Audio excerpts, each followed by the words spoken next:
Violence and crime numbers are on a steady climb. That's according to law enforcement officers in our area, and your valuables could be next on the list. Our Stephanie Poole talked to law enforcement officers about how they're combating the issue. She's in the studio tonight with that story. Stephanie.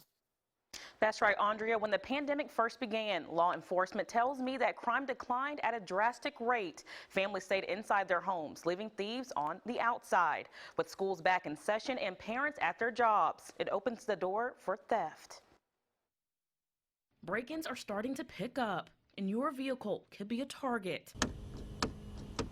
Just recently, we have had a few burglaries. Webster County Sheriff David Gore says his office has received a string of reports this past week. It is a slight uptick here recently, and we're doing a little bit more investigation on those than we've been doing over the summertime. And a higher volume of people are being busted for drugs. We had an overabundance of methamphetamine. We have made a lot of methamphetamine arrests, and we've worked on it at all levels. We've worked with MBN, state agencies, Highway Patrol, Game and Fish. Winston County Sheriff Jason Pugh says drug arrests are a common trend there too. So we started seeing some problems with DUIs and that sort of thing.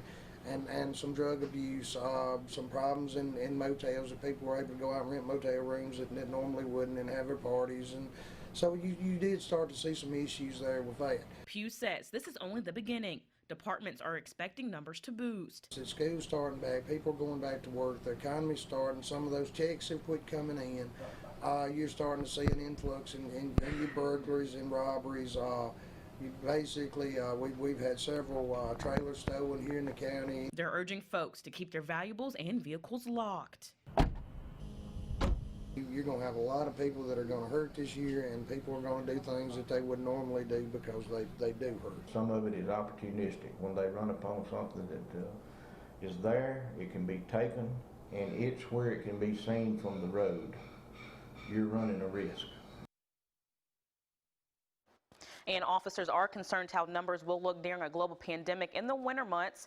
They say reports of theft may skyrocket during the holiday season.